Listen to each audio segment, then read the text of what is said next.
Okay, so good afternoon to all of you. थोड़ा सा अलग टेक्नोलॉजी हम लोग यूज़ कर रहे हैं क्योंकि at the same time we are using Google Meet, at the same time we are using another software, proprietary software. इसके लिए थोड़ा सा टेक्निकल इश्यूज आ रहा है, बट आज तो टेक्निकल इश्यूज नहीं आना चाहिए। घर के लोगों को भी कुछ डाउट्स रहेगा तो मेरे ख्याल से अभी मुझे भी सुनाई देगा, so there won't be any problem. Okay, तो कल हमने क्या क्या सीखा था एक बार फटाफट से रिवाइज कर लेंगे, सो it will be easy for the purpose of starting with the problem today. कल क्या क्या सीखा था? सबसे पहले हमने देखा था कि costing is a different science as compare to bookkeeping. Bookkeeping and accountancy is a science for the purpose of recording the past. It looks at the history. It is basically recording only the past transactions and giving the result of what has happened in the past. Whereas management doesn't require only the past results. Management also requires the results in relation to future. It wants to predict the future. तो prediction करने के लिए bookkeeping is useless. Bookkeeping can tell you what has happened, cannot tell you what can happen or what we can do exactly. तो जहां तक आपका business खुद का बिजनेस है, प्रोप्राइटरी बिजनेस है, खुद के पैसे से चालू किया हुआ है, खुद के स्किल के हिसाब से करते जा रहे हो, तो वहां पे शायद फ्यूचर कैसे होगा हम बोलेंगे जो होगा देखा जाएगा, भगवान भरोसे रखेंगे तो भी चला जाएगा। लेकिन जब हम लोग बिजनेस भगवान भरोसे रखना नहीं चाहते हैं, जब हम लोग अलग अलग लोगों को साथ में लेके आते हैं, फैक्टर्स ऑफ प्रोडक्शन को हम लोग इंट्रोड्यूस करते हैं, लैंड किसी और की रहेगी उसको हम रेंट दे देंगे, लेबर कोई और रहेगा जिसको हम वेजेस दे देंगे, कैपिटल किसी और के पास से लेके आएंगे उसको हम इंटरेस्ट दे देंगे या फिर डिविडेंड दे देंगे, और जो एंटरप्रेन्योर रहेगा उसको बाद में प्रॉफिट कमाने का रहेगा तो उसको सबसे बाद में प्रॉफिट आएगा। He needs to give the commitment to the landlord first कि आपको इतना रेंट देने वाला हूँ। He needs to give the commitment to the workers first कि आपको इतना वेजेस देने वाला हूँ और साल भर के लिए इतना इतना आपका वेजेस रहेगा, इतना बोनस रहेगा, इतना इंक्रीमेंट रहेगा वगैरह वगैरह, तब जाके वर्कर्स काम करने को आने वाले हैं। तो ये सब चीज़ें करने का मतलब उसको बहुत ज़्यादा कैपिटल लगेगा, ज़्यादा कैपिटल लगेगा मतलब उसको बैंक लोन लेना पड़ेगा, उसको भी इंटरेस्ट देना पड़ेगा, शेयर कैपिटल रेज करना पड़ेगा, उसको डिविडेंड देना पड़ेगा। That means now he is taking a huge risk कि उसने सब लोगों को बोल दिया फ्यूचर में क्या होगा, लेकिन उसको खुद को पता नहीं फ्यूचर में क्या होगा क्या नहीं होगा। तो उसके रिस्क को मिटिगेट करने के लिए, कम करने के लिए उसको ऐसा कोई तो साइंस चाहिए जिसकी वजह से उसको समझ में आ जाए कि वो कौन सा डिसीजन ले रहा है वो सचमुच में उसके फायदे का है कि उसके नुकसान का होने वाला है। तो for that purpose he is looking at us and we are telling him okay now we are creating a new science. The new science is called as cost and management accounting. So cost accounting is going to look into the future. It is going to focus basically on maximization of profit. But profit is not an independent thing. हम कुछ एक चीज करेंगे तो profit होगा ऐसा नहीं है, बल्कि हमको दो अलग अलग चीजों की तरफ ध्यान देना पड़ता है। नंबर वन कॉस्ट की तरफ ध्यान देना पड़ता है, नंबर टू सेल्स की तरफ ध्यान देना पड़ता है। सेल्स को कैसे बढ़ाने का ये पूरा अलग साइंस है and that science is controlled by marketing. तो जो एमबीए मार्केटिंग करके आएंगे वो सेल्स को कैसे कंट्रोल करने का, सेल्स को कैसे बढ़ाने का, उसके बारे में बात करेंगे। हम कहेंगे भैया सेल्स के बारे में हमारे साथ बात मत करो, लेकिन हम आपको कॉस्ट के बारे में मदद करने को तैयार है। तो कॉस्ट किस तरह से बिहेव करेगी ये हम उसको बताने वाले हैं। So our focus is not on profit, our focus is not on sales, our focus is basically on the amount of cost. फिर कॉस्ट के अंदर भी हम बोलेंगे देखो भाई हम सारे के सारे कॉस्ट को कंसिडर नहीं करेंगे, we will only look at the cost which are either on account of production और ऑन अकाउंट ऑफ सेल्स। तो जो कॉस्ट प्रोडक्शन की वजह से नहीं है, जो कॉस्ट सेल्स की वजह से नहीं है, उसको हम लोग कंसिडर करने वाले नहीं है। That is the simple thing we are telling. Production की वजह से रहेगी, सेल्स की वजह से रहेगी तो ही हम लोग कंसिडर करेंगे, वरना कंसिडर नहीं करेंगे। फिर बोलेगा ठीक है आप इस कॉस्ट का मुझे क्या बताओगे, फिर हम बोलेंगे हम कॉस्ट के बारे में तीन अलग अलग चीजें देखेंगे। नंबर वन कॉस्ट को एस्टिमेट कैसे किया जाए, कॉस्ट को कंट्रोल कैसे किया जाए और कॉस्ट को रिड्यूस कैसे किया जाए। ये तीन हमारे ऑब्जेक्टिव्स है, उसके हिसाब से हमारा पूरा साइंस बना हुआ है। इसके अलावा अगर आप मुझे कोई भी चीज़ पूछोगे तो मैं आपको मदद नहीं कर सकता हूँ, लेकिन cost estimation, cost control and cost reduction ये तीन चीज़ें कैसे करने का जिसकी वजह से प्रॉफिट बढ़ाने को आपको फायदा हो सकता है उतना मैं आपको बता सकूंगा। हम बोलेंगे ठीक है चलो भाई फिर अपना साइंस चालू कर दो। हमने बोला फिर साइंस को किसी भी जगह पे चालू करने का तो क्या करना पड़ता है, जिस चीज़ के बारे में आप एस्टिमेशन, कंट्रोल, रिडक्शन करने की बात कर रहे हो वो चीज़ का आपको फीचर्स पता रहना चाहिए। तो हम लोग कॉस्ट को उसके फीचर्स के हिसाब से क्लासीफाई करना चालू करते हैं। कॉस्ट को क्लासीफाई करने का मतलब हमने क्या कंसिडर किया, it can be classified in an number of ways, but out of which three ways are most important. One is on the basis of nature, direct and indirect. One is on the basis of function, prime and overheads. Overheads का दूसरा नाम क्या है, on cost. तीसरा नाम क्या है, indirect cost. Prime cost के अंदर तीन अलग अलग लोग आते हैं, direct material, direct labour and direct expenses. और ओवरहेड्स के अंदर तीन लोग आते हैं, फैक्ट्री में किए हुए ओवरहेड्स, ऑफिस में किए हुए ओवरहेड्स और सेल्स डिपार्टमेंट में किए हुए ओवरहेड्स। ऐसे तीन अलग अलग तरीके के ओवरहेड्स होने वाले हैं।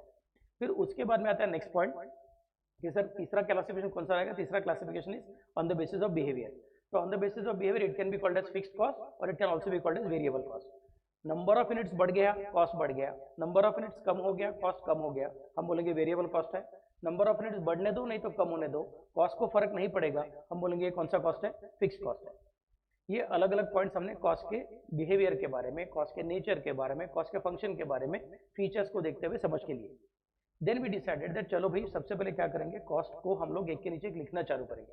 कैसे लिखते हैं, तो हम एंट्री तो करने वाले हैं नहीं क्योंकि देयर इज नो ट्रांजैक्शन, हम तो प्रेडिक्ट कर रहे हैं कि अगले साल में क्या होगा, अगले महीने में क्या होगा, अगले 6 महीने में क्या होगा। तो इसका मतलब यहाँ पे कुछ एंट्री करने का सवाल ही नहीं है, so there is no journal. तो फॉर्मेट कौन सा रहेगा, ना जर्नल का फॉर्मेट रहेगा ना लेजर का फॉर्मेट रहेगा। लेजर के फॉर्मेट में क्या आता है, अपना left hand side, right hand side, debit credit, उसका भी जरूरत नहीं है। तो हम लोग बेसिकली मैथमेटिकल फॉर्मेट यूज करने वाले हैं, स्टेटमेंट का फॉर्मेट यूज करने वाले हैं। मैथमेटिकल फॉर्मेट, स्टेटमेंट का फॉर्मेट मतलब एडलेस का फॉर्मेट आने वाला है। कॉलम कौन से आएंगे, बेसिकली 3 कॉलम्स आएंगे, पर्टिकुलर्स और उसके बाद में अमाउंट के 3 column, rupees, total rupees and पर नेट रुपीज। फिर एक सबसे इंपॉर्टेंट पॉइंट मैंने सिखाया था कल कि जो चीज आपने रुपीज कॉलम में लिखी रहेगी उसका पर नेट कैलकुलेट करने की जरूरत नहीं है, और जो चीज आपने टोटल रुपीज कॉलम में लिखी रहेगी उसका अपने को पर नेट कैलकुलेट करने का है। लेकिन पर नेट कैलकुलेट करने का है तो उसके अंदर भी अपने को याद रखना पड़ता है कि there are multiple points which can happen. कुछ areas are called as areas of production and कुछ areas are called as areas of sales. तो प्रोडक्शन के एरिया में डालने का है तो उसका कैलकुलेशन आएगा total upon production units. Sales के एरिया में खेलते रहोगे तो उसका आंसर आएगा टोटल अपॉन सेल्स यूनिट्स। इतना भी सीख के हो गया था। फिर समझा कि बीच में कुछ कुछ जगह पे स्पेशली जहाँ पे WIP आती है वहाँ पे अपने को पर नेट कैलकुलेट करने का रहता नहीं है, और जहाँ पे फिनिश गुड्स आते हैं वहाँ पे अपने को पर नेट कैलकुलेट करने के टाइम ज़्यादा दिमाग चलाना पड़ता है कि कभी हम लोग ओपनिंग स्टॉक से डिवाइड करेंगे, कभी हम लोग प्रोडक्शन से डिवाइड करेंगे, कभी हम लोग ओपनिंग स्टॉक प्लस प्रोडक्शन से डिवाइड करेंगे और कभी हम लोग सेल से डिवाइड करेंगे। ऐसा अलग अलग पॉइंट्स था। फिर वो सब समझ के लेने के लिए हमने कॉस्ट शीट का फॉर्मेट देखा था जिसको लगभग 3 स्लाइड्स लगा था, लेकिन आपने एक के नीचे बराबर से लिखा हुआ है। तो फॉर्मेट कैसा है मेरे ख्याल से अगर आपको याद रहेगा तो ऊपर हेडिंग में क्या आता है, cost sheet of a factory for the year ended so and so या फिर for the period ended so and so. फिर वहाँ पे क्या आएगा आपका production units and sales units ऊपर हेडिंग में लिखना चाहिए। देयर इज नो कंपल्शन कि जितना प्रोड्यूस करोगे एग्जैक्टली उतना सारा का सारा सेल्स करोगे। In any factory you will find that there is going to be some opening stock of finish goods as well as some closing stock of finish goods. इसके लिए प्रोडक्शन एंड सेल्स हमेशा हमेशा same रहेगा, इसका कुछ guarantee नहीं है। Production and sales can be either more than the production can be more than sales और sales can be more than production, कुछ भी रह सकता है। तो ऊपर ही लिख के रखने का हेडिंग में कि प्रोडक्शन का यूनिट्स कितना है और सेल्स का यूनिट्स कितना है। फिर जैसा बोला वैसा particulars, rupees, total rupees and पर नेट रुपीज, ऐसे आपके अलग अलग कॉलम्स है। तो फॉर्मेट में क्या आएगा, सबसे पहले opening stock of raw material, add purchases of raw material, add expenses on purchases is equal to sub total less closing stock of raw material is equal to cost of raw material consume. Cost of raw material consume total rupees column में चला गया, इसके लिए उसका पर net calculate करना पड़ेगा। और पर नेट कैसे कैलकुलेट करेंगे, total divided by production units. Add to that direct wages, जरूरी नहीं है कि डायरेक्ट वेजेस जितने इस साल के हैं उतने सारे के सारे आपने पे किए रहेंगे, शायद कुछ आउटस्टैंडिंग रह सकते हैं, शायद कुछ प्रीपेड रह सकते हैं। तो जितने आउटस्टैंडिंग है जितने प्रीपेड उसको एडजस्ट करेंगे, फिर अपना आउटर कॉलम में अमाउंट आएगा, आउटर कॉलम के अमाउंट का हम लोग पर नेट कैलकुलेट करेंगे टोटल अपॉन प्रोडक्शन यूनिट्स। उसके बाद में आएगा direct expenses, directly in the second column total upon production units. तीनों का टोटलिंग करेंगे, नाम रखेंगे प्राइम कॉस्ट। फिर से एक बार प्राइम कॉस्ट का पर नेट कैलकुलेट करने का है टोटल अपॉन प्रोडक्शन यूनिट्स। मैं फटाफट से रिवाइज कर रहा हूँ क्योंकि अपने को आज एक्चुअली प्रैक्टिकल प्रॉब्लम करने का है, तो किसी किसी को लगेगा सर आपका स्पीड जरा ज्यादा है, क्योंकि this is quick revision of what we have studied yesterday. Okay, then comes the next part, add to that factory overheads. Factory overheads में अलग अलग टाइप के फैक्ट्री के खर्चे रह सकते हैं। फैक्ट्री का प्लांट एंड मशीनरी का डिप्रिसिएशन, फैक्ट्री के बिल्डिंग का depreciation, repairs of plant and machinery, factory power, gas and water और फैक्ट्री सुपरवाइजर सैलरी, सब चीजें जो रहेगी फैक्ट्री से रिलेटेड वो फैक्ट्री ओवरहेड्स में आती है। उसको हम लोग पहले इनर कॉलम मतलब फर्स्ट कॉलम में लिखते हैं, उसका पर नेट कैलकुलेट नहीं करते हैं, फिर उसका टोटलिंग सेकंड कॉलम में लेते हैं और सेकंड कॉलम के टोटलिंग का हम लोग पर नेट कैलकुलेट करते हैं। That becomes total upon production units. फिर अभी टोटलिंग करेंगे, ऊपर प्राइम कॉस्ट थी, उसके अंदर हमने अभी फैक्ट्री ओवरहेड्स ऐड किए, तो जो मिल जाएगी उसको बोलते हैं हम लोग gross factory cost. Gross factory cost आने के बाद उसके आगे आएगा ऐड ओपनिंग WIP। यहाँ पे एक छोटा सा पॉइंट याद रखने का है कि ग्रॉस फैक्ट्री कॉस्ट का आप लोग पर नेट निकाल सकते हो क्या, हाँ निकाल सकते हो, total divided by production units. लेकिन ओपनिंग स्टॉक ऑफ WIP वो ऐड करने के बाद में आने वाली सब total and closing stock of WIP, ये तीन लोगों का हमने पर नेट कैलकुलेट करने की जरूरत नहीं है। कल जब ये डिस्कशन कर रहा था तब मेरे ख्याल से स्क्रीन के ऊपर वो लोगो बड़े आ रहे थे, जो क्लास के अंदर बैठे लोग हैं उनको बराबर से दिखा रहेगा, जो घर के लोग हैं शायद उनको दिखा नहीं रहेगा, तो मैंने लोगों का साइज अभी छोटा कर दिया है, तो मेरे ख्याल से अभी पूरा पूरा फॉर्मेट दिखता रहेगा कि ओपनिंग डब्ल्यूआईपी के सामने पर यूनिट के कॉलम में मैंने नॉट एप्लीकेबल लिख के रखा है because it is not going to be calculated by us. Gross factory cost में ओपनिंग डब्ल्यूआईपी ऐड करने के बाद, I repeat, gross factory cost में ओपनिंग डब्ल्यूआईपी ऐड करने के बाद अगर मेरी कुछ अमाउंट आती है तो उस अमाउंट को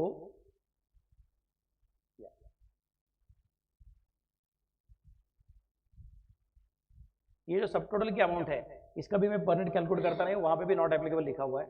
बाद में क्लोजिंग डब्ल्यूआईपी, डब्ल्यूआईपी का फुल फॉर्म क्या है, वर्क इन प्रोग्रेस, उसका भी पर यूनिट कैलकुलेट करता नहीं हूं। फिर जो बचेगा उसको मैं कहूंगा फैक्ट्री और वर्क्स कॉस्ट। ऊपर क्या थी, ग्रॉस फैक्ट्री कॉस्ट, नीचे क्या आ गई है, फैक्ट्री और वर्क्स कॉस्ट। इंग्लैंड में फैक्ट्री को वर्क्स बोलते हैं, इसके लिए हम लोग यहाँ पे फिर से बार वर्ड यूज कर रहे हैं, आइदर फैक्ट्री कॉस्ट नहीं तो वर्क्स कॉस्ट।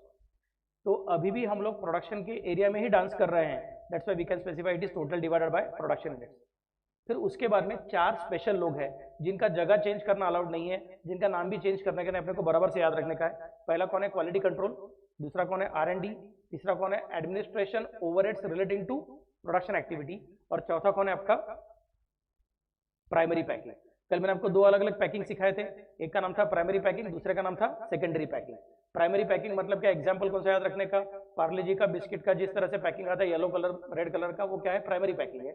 और दुकानदार के पास जब पार्ले जी का बिस्किट का पैकेट आता है तो पूरा पूरा एक कार्टन आता है ब्राउन कलर का, उसके अंदर अलग अलग पैकेट्स रहेंगे, तो बाहर का पैकिंग को क्या बोलेंगे, सेकेंडरी पैकिंग, वो सेलिंग ओवरहेड्स में आते हैं। और प्राइमरी पैकिंग जो है that will be considered as part of your factory cost के बाद का ऐड करने की चीज। फिर बाद में सेल ऑफ बाय प्रोडक्ट और सेल ऑफ स्क्रैप, अगर कुछ रहेगा तो वो माइनस करने का। फिर जो आंसर आएगा उसका आउटर कॉलम लेके जाने का। फिर से एक बार, we are in the production area, तो डिवाइडेड बाय प्रोडक्शन यूनिट्स करेंगे तो पर यूनिट मिल जाएगा। अभी इसके बाद में सबसे इंपॉर्टेंट बॉक्स है, तो एग्जाम में उसको लाल कलर से बॉक्स करने की जरूरत नहीं है, सिर्फ आपको समझ में आना चाहिए, इंपॉर्टेंट है, इसके लिए मैंने यहाँ पे बॉक्स करके रखा हुआ है। कॉस्ट ऑफ प्रोडक्शन नाम का चीज आने वाली है। फैक्ट्री और वर्क्स कॉस्ट में 4 स्पेशल चीजें ऐड की है और एक चीज माइनस की है, जो बच गया उसका नाम रखेंगे कॉस्ट ऑफ प्रोडक्शन। और कॉस्ट ऑफ प्रोडक्शन का हम लोग पर यूनिट कैसे कैलकुलेट करेंगे, total divide by production units. मतलब इस लाइन तक हम लोग प्रोडक्शन के एरिया में ही खेल रहे हैं, आई रिपीट, इस लाइन तक हम लोग प्रोडक्शन के एरिया में ही खेल रहे हैं, दैट्स फॉर इसके पहले क्या और ये लाइन तक हमेशा फॉर्मूला क्या, टोटल अपॉन प्रोडक्शन यूनिट्स। बाद में कौन आएगा, opening stock of finish goods.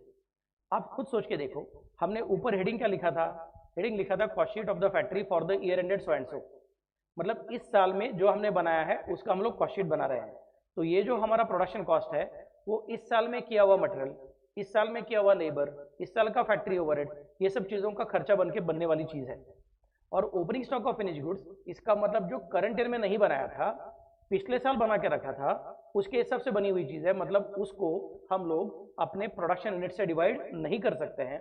Therefore per unit कैसे कैलकुलेट करने का, total divided by opening stock units. फिर सब टोटलिंग आने वाला है। सब टोटलिंग कैसे आएगा, प्रोडक्शन का अमाउंट प्लस ओपनिंग स्टॉक का amount is equal to sub total. तो यहाँ पे डिवीजन कैसे करने का, total divided by production plus opening stock units. उसके बाद में माइनस क्या होगा, closing stock of finish goods. Closing stock of finish goods के लिए कल मैंने आपको कुछ बताया था, अगर याद रहेगा तो, हम कौन से सिस्टम फॉलो करते हैं, if nothing is mention by the problem we assume that the company is following, factory is following FIFO basis. FIFO का मतलब क्या होता है, फर्स्ट इन फर्स्ट आउट, मतलब जो पहले आया था वो पहले जाएगा, तो जो बच गया है वो अभी अभी गर्मा गर्म ताजा ताजा आया था। यानी कि ये जो क्लोजिंग स्टॉक है वो ओपनिंग स्टॉक में से पड़ा हुआ नहीं है, ओपनिंग स्टॉक के यूनिट शायद हमने बेच दिए रहेंगे, और जो बच गए हैं वो शायद करंट ईयर के प्रोडक्शन में से बच गए हैं। इसके लिए हमने वहां पे स्पेशल टाइप का एरो मार्क किया था, घसरगुंडी वाला। तो जो ऊपर अपना सीपीयू का आंसर आया था, मतलब कॉस्ट ऑफ प्रोडक्शन का पर यूनिट का आंसर आया था, वो आंसर हम लोग नीचे लेके आए हैं, that is our closing stock of finish goods का पर यूनिट। फिर कॉस्ट ऑफ प्रोडक्शन में ओपनिंग फिनिश गुड्स ऐड किया, क्लोजिंग फिनिश गुड्स ऐड किया, तो जो क्लोजिंग फिनिश गुड्स माइनस किया, तो जो बचेगा उसको हम कहेंगे कॉस्ट ऑफ गुड्स सोल्ड। नाम में ही सब कुछ छुपा हुआ है, कॉस्ट ऑफ गुड्स सोल्ड, मतलब इसके आगे भी सेल्स का एरिया चालू हो गया, तो अभी तुम्हारा फॉर्मूला चेंज हो जाएगा, फॉर्मूला बनेगा टोटल अपॉन सेल्स यूनिट्स। फिर उसके बाद में ऐड एडमिनिस्ट्रेशन ओवरहेड्स, मतलब ऑफिस में किए हुए खर्चे। कोई बोलता है एडमिनिस्ट्रेशन, कोई बोलता है जनरल, कोई बोलता है ऑफिस, तीनों का मतलब एक ही है। ये सब खर्चे हम लोग कहाँ पे कंसिडर करेंगे, एडमिनिस्ट्रेशन ओवरहेड्स में कंसिडर करेंगे, उसको आउटर कॉलम में लेके जाएंगे। फिर आउटर कॉलम का पर यूनिट कैलकुलेट करना का टोटल अपॉन सेल्स यूनिट्स, और उसके बाद में आएगा सेलिंग ओवरहेड्स। यहाँ पे सेकेंडरी पैकिंग आता है, याद रखो, primary packing is along with R&D, quality control, administration related, production related administration overhead, उधर प्राइमरी पैकिंग जाता है। सेकेंडरी पैकिंग यहाँ पे आता है। फिर से एक बार टोटल अपॉन सेल्स यूनिट्स। फिर अभी जो बचेगा वो क्या है, कॉस्ट ऑफ सेल्स है। पहले क्या थी, कॉस्ट ऑफ गुड्स सोल्ड, और अभी क्या है, cost of sales. So somebody may ask you question MCQ में, एग्जामिनेशन में, क्योंकि 30 मार्क्स अभी एमसीक्यू है, थियरी क्वेश्चन भी आते हैं। What is the difference between cost of goods sold and cost of sales? Cost of goods sold is before adjusting administration and selling overheads. Cost of sales is after adjusting administration and selling overheads. What is the difference between gross factory cost and factory cost? Gross factory cost is before adjusting opening and closing WIP. Factory cost is after adjusting opening and closing WIP. What is the difference between factory cost and cost of production? Factory cost is before considering R&D, quality control, administration overheads relating to production and primary packing. And cost of production is after considering all these different things. Question ये भी रह सकता है, where should we deduct sale price of byproduct or sale price of scrap?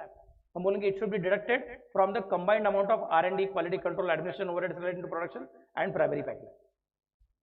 ये equations अपने मन में ready रहेगा तो बाद में सब चीजें सॉल्व करने को इजी जाता है। And then cost of sales में ऐड क्या करेंगे, profit. Profit obviously is made on the units which are sold, therefore again total divided by sales units, and ultimately you will get the amount of sales, so total divided by sales units. This is how the cost sheet format is done. यहाँ तक हम लोग कल रुके थे। घर के बच्चे याद आया करे सबको?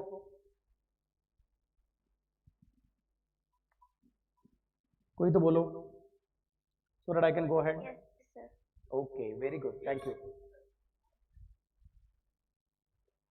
So with this quick revision, we are now ready for the purpose of our first problem to be solved. चलो, let's start.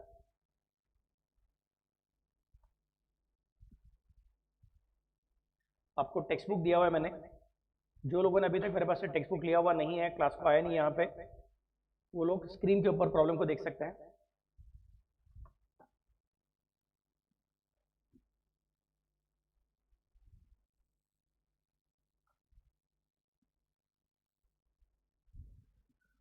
और हो सके तो बाकी के लोग एक बार क्लास में आके नोट्स लेके जाओ, so it will be easy for the purpose of working.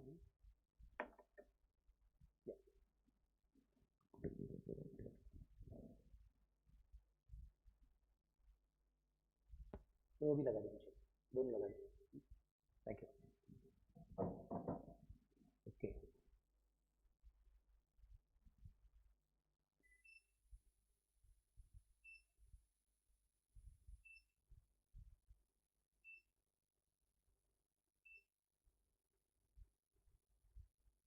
Yes, here we can see what is the problem. Question number 1 देखो क्या कहता है।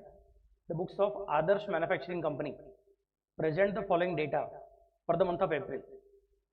Direct labor cost rupees 17,500 being 175% of works overheads.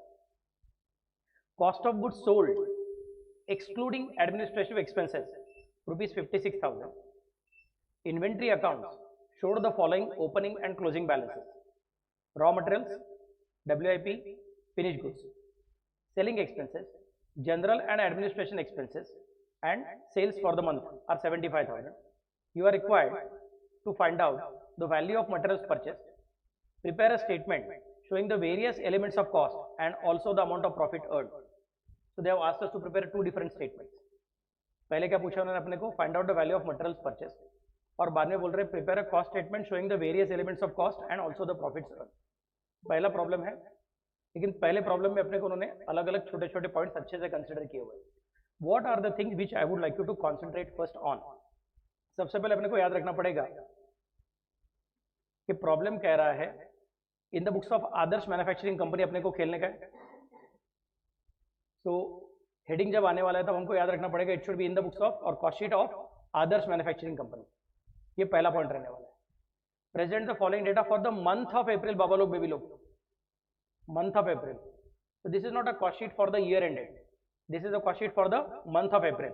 Okay, बाद में बोल रहे हैं डायरेक्ट लेबर कॉस्ट कितनी है, डायरेक्ट लेबर कॉस्ट 17,500, और आगे क्या बोल रहे हैं, बीइंग 175% ऑफ वर्क्स ओवरहेड्स। मतलब ये जो 17,500 है वो 175% है। किसकी 175% है? तो वर्क्स ओवरहेड के 175% है। तो अगर मुझे इसके बारे में लिखने का तो मैं ऐसे लिख सकता हूं कि सपोज मैंने लिखा पर्टिकुलर्स, फिर लिखा परसेंटेज और फिर लिखा अमाउंट। तो मैं कह सकता हूं कि पर्टिकुलर्स कहता है कि डायरेक्ट लेबर कितना तो फैक्ट्री ओवरहेड्स कितने। उन्होंने बोल के रखा है कि डायरेक्ट लेबर कॉस्ट की अमाउंट है 17,500 और उसका परसेंटेज कितना है 175%। और वर्ड कौन सा यूज किया उन्होंने, वर्क्स ओवरहेड शब्द यूज किया है। मैंने अभी बताया था इंग्लैंड में फैक्ट्री को क्या बोलते हैं, वर्क्स। तो वर्क्स ओवरहेड का दूसरा मतलब क्या हो जाएगा, factory overheads. Now there is a small point before I go ahead, let me again repeat here. यहाँ पे प्लीज ध्यान दीजिएगा कि जब मैं कहता हूं फैक्ट्री ओवरहेड्स तो वो अलग चीज है, और जब मैं कहता हूं फैक्ट्री कॉस्ट तो वो अलग चीज है। फैक्ट्री ओवरहेड्स मतलब फैक्ट्री के अंदर किया हुआ खर्चा, जैसे कि repairs and maintenance, power and fuel, supervisor salary, depreciation, ये सब चीजें मतलब क्या हो जाएगा, फैक्ट्री ओवरहेड्स हो जाएगा। और फैक्ट्री ओवरहेड्स के अंदर प्राइम कॉस्ट ऐड कर दोगे। फैक्ट्री ओवरहेड्स के अंदर इधर दिखता रहेगा, फैक्ट्री ओवरहेड्स के अंदर ये जो अमाउंट तुम्हारी आउटर कॉलम में आई हुई है, फैक्ट्री ओवरहेड्स के अंदर प्राइम कॉस्ट ऐड करोगे तो जो बचेगा मिलेगा उसको बोलेंगे ग्रॉस फैक्ट्री कॉस्ट। फिर बाद में opening WP closing WP adjust किया तो मिलेगा फैक्ट्री और वर्क्स कॉस्ट। तो फैक्ट्री कॉस्ट या फिर वर्क्स कॉस्ट अलग चीज है, वो बड़ी चीज है, और फैक्ट्री ओवरहेड्स छोटी चीज है। फैक्ट्री कॉस्ट के अंदर प्राइम कॉस्ट भी है, फैक्ट्री ओवरहेड्स भी है, और ओपनिंग एंड क्लोजिंग डब्ल्यूपी भी है। और फैक्ट्री ओवरहेड्स के अंदर ये सब नहीं है, उसके अंदर सिर्फ फैक्ट्री ओवरहेड्स है और कुछ नहीं है। घर के लोग समझ में आया करें, shall I go ahead? Okay, very good. चलो, तो मैं कह सकता हूँ डायरेक्ट लेबर कितना अपना 175% और अमाउंट कितनी है उसकी 17,500, और ये 175% of what, 175% of works overhead. Works overhead मतलब फैक्ट्री ओवरहेड्स। अभी इंग्लिश है, थोड़ा सा खेल के देखने का। 175%, percent is a short form. जैसा हम बोलते BCom, BCom is a short form of what, bachelor of commerce. वैसा percent is a short form of per century. तो उनका सेंटेंस क्या है, direct labour cost rupees 17,500 being 175 per century of works overhead. तो century किसने मारा, works overhead ने century मारा हुआ है। तो वर्क्स ओवरहेड मतलब फैक्ट्री ओवरहेड्स का सेंचुरी हो जाएगा। तब डायरेक्ट लेबर के 175 रन पूरे हो जाते हैं। समझा मैं कैसे बोल रहा हूँ? जब फैक्ट्री ओवरहेड्स के 100 रन पूरे होते हैं तो डायरेक्ट लेबर के 175 रन पूरे हो जाते हैं, और डायरेक्ट लेबर के सब मिला के 17,500 रन पूरे हो चुके हैं। तो आप बताइए फैक्ट्री ओवरहेड्स के कितने रन पूरे हुए रहेंगे? I think simple cross multiplication करना पड़ेगा। इट इज 17,500 इंटू 100 अपॉन 175, तो अमाउंट कितना आ जाएगा, 10,000। तो उन्होंने अपने को फैक्ट्री ओवरहेड का अमाउंट सीधा नहीं दिया है, थोड़ा घुमा फिरा के दिया है, बट टेंशन लेने की जरूरत नहीं है, थोड़ा दिमाग अप्लाई करेंगे तो मिल जाएगी। तो डायरेक्ट लेबर मिल चुका है, लेकिन सर डायरेक्ट लेबर पहले क्यों देते हो? सबसे पहले तो opening stock of raw material, add purchases of raw material, add expenses on purchases, less closing stock of raw material, इतना सब होता है। तो उसके बाद में अपने को prime cost of raw material consume मिलती है, बाद में डायरेक्ट लेबर आता है। तो पहले स्टॉक की बात करो। बोलूंगा ठीक है, चल प्रॉब्लम जिस तरह से है उस तरह से कंसिडर करेंगे। हमको जिस फॉर्मेट में लिखना है उसी फॉर्मेट में प्रॉब्लम बराबर से ही इंफॉर्मेशन देके रखेगा, ऐसा कुछ गारंटी नहीं है। प्रॉब्लम जानबूझ के लास्ट की इन्फॉर्मेशन पहले देके रखेगा, बीच की इन्फॉर्मेशन आगे देके रखेगा, कुछ तो गड़बड़ करके रखेगा। तो हमारे दिमाग में फॉर्मेट क्लियर रहेगा कि किसके बाद क्या आता है, तो we should be in a position to place this thing. तो 17,500 किधर आएगा, सेकंड लाइन, मतलब cost of raw material consume के बाद की लाइन, और फैक्ट्री ओवरहेड्स तो प्राइम कॉस्ट के बाद की लाइन। फैक्ट्री ओवरहेड्स की अमाउंट नहीं दी है, बट हिंट देके रखा है, हिंट को यूज करके फैक्ट्री ओवरहेड्स की अमाउंट कैलकुलेट कर लिया। फिर बोलते हैं कॉस्ट ऑफ गुड्स सोल्ड। बाप रे, कॉस्ट ऑफ गुड्स सोल्ड तो काफी आगे की बात है। कॉस्ट ऑफ गुड्स सोल्ड का मतलब क्या था, चलो याद करेंगे फट से। पहले कौन, cost of raw material consume, वो कैसे कैलकुलेट करने का याद है, opening stock of raw material, add purchases of raw material, add expenses on purchases, less closing stock of raw material is equal to cost of raw material consume. ऐसा लगेगा कि sir आप बहुत सारा रिपीट कर रहे हो, मुझे रिपीट करना कंपलसरी है, क्योंकि ये फॉर्मेट आपके दिमाग में फिट बैठना चाहिए। और एक बार आपके दिमाग में कॉस्ट शीट फिट बैठ गया तो then I don't have to worry, entire costing syllabus is going to be very easy for you. तो अभी कभी कभी ऐसा लगेगा सर बोर हो रहा है, फिर से वही बोल रहे हो, लेकिन अपने दिमाग में प्रिंट करके रखने का है। और जो मैं सिखा रहा हूँ अभी इसके आगे जिंदगी भर के लिए याद रखने का है। It is like your personal real nominal, जो कभी भूल नहीं सकते हम लोग अकाउंट में, वैसे ये भूल नहीं सकते हैं। So I'm repeating again, opening stock of raw material at purchases of raw material at expenses on purchases minus closing stock of raw material is equal to cost of raw material consumed. अपने को कहाँ पे जाना है? Cost of good sold पे जाना है. हम कहाँ पे पहुंच गए? Cost of raw material consume पे पहुंच गए. Add to that direct wages, add to that direct expenses is equal to prime cost. कहाँ पे जाना है? कॉस्ट ऑफ गुड सोल्ड पे. कहाँ पे पहुंच गए? Prime cost. Add to that factory overheads is equal to gross factory cost. कहाँ पे जाना है? Cost of good sold. कहाँ पे पहुंच गए? Gross factory cost. Add opening WIP less closing WIP is equal to factory cost और works cost. जाना है कॉस्ट ऑफ गुड सोल्ड पे, पहुंच गए फैक्ट्री कॉस्ट पे. Add to that administration overheads linked to production, R&D, quality control and primary packing less from that sale of by product वगैरह वगैरह is equal to cost of production. अभी भी जो चाहिए नहीं मिला. जाना था कॉस्ट ऑफ गुड्स सोल्ड पे, पहुंच गए कॉस्ट ऑफ प्रोडक्शन पे. Add opening stock of finished goods less closing stock of finished goods is equal to cost of goods sold. तो ये cost of goods sold excluding administrative expenses ₹56,000. Sir ये excluding administrative expenses क्यों बोल रहे हो? क्योंकि वैसे भी हमारा फॉर्मेट यही कहता है कि cost of goods sold calculate करने के बाद, I repeat, cost of goods sold calculate करने के बाद में आता है add administration overheads, add selling overheads is equal to cost of sales. तो वैसे भी एडमिनिस्ट्रेशन ओवरहेड्स बाद में रहने चाहिए. हाँ, और उन्हें वैसे ही बोल के रखा है, तो चिंता करने की जरूरत नहीं है. तो वो जो भी कुछ अमाउंट आने वाली है कॉस्ट ऑफ गुड्स सोल्ड की, वो अमाउंट कितनी रहेगी? 56,000. So here you can see that problem is giving you an answer which we are supposed to calculate. हम तो कॉस्ट ऑफ गुड्स सोल्ड खुद कैलकुलेट करते थे, बट यहाँ पे वो बोल रहे कि कॉस्ट ऑफ गुड्स सोल्ड इतनी है. The moment you see something like this, immediately you should understand that the problem is a missing information problem. जब इन्फॉर्मेशन दिया रहता है और हम लोग आंसर कैलकुलेट करते हैं तो सादा प्रॉब्लम हो गया. जब आंसर दे दिया है मतलब शायद इन्फॉर्मेशन में कुछ ना कुछ तो मिसिंग रहेगा. और क्या मिसिंग है वो शायद तुमको पहला पॉइंट पढ़ने के बाद समझ में आ जाएगा कि रॉ मटेरियल कितने का परचेस किया है, वो मिसिंग इन्फॉर्मेशन है, वो अपने को कैलकुलेट करने का. समझा मैं कैसे बोल रहा हूँ? Then comes the next part. फिर बोल रहे हैं inventory accounts showed the following opening and closing balances. उन्होंने रॉ मटेरियल का 1 अप्रैल का अमाउंट दिया है, 30 अप्रैल का अमाउंट दिया है. डब्ल्यूआईपी का भी 1 अप्रैल का अमाउंट दिया है, 30 अप्रैल का अमाउंट दिया है. फिनिश गुड्स का भी 1 अप्रैल 30 अप्रैल का अमाउंट दिया है. तो तीनों अलग अलग स्टॉक्स अपने पास रेडी है. और बाद में सेलिंग एक्सपेंसेस है, जनरल एडमिनिस्ट्रेशन एक्सपेंसेस और एक्स्ट्रा भी है. मतलब ऊपर के 56,000 तो ये कॉस्ट ऑफ गुड्स सोल्ड है ना, ये एक्सक्लूडिंग एडमिनिस्ट्रेशन एक्सपेंसेस था ना 56,000. बाद में उसमें अपने को ये दोनों ऐड करने का 3,500 और ये 2,500. और सेल्स की अमाउंट दे दी है 75,000. सेल्स दे दिया, इसका मतलब क्या हो जाएगा? Profit is going to be balancing figure. समझा मैं कैसे बोल रहा हूँ? अब मुझे एक सिंपल पॉइंट तुम्हारे पास से चाहिए है. What is your opinion? इस प्रॉब्लम में हम लोग पर यूनिट कैलकुलेट कर सकते हैं कि नहीं कर सकते?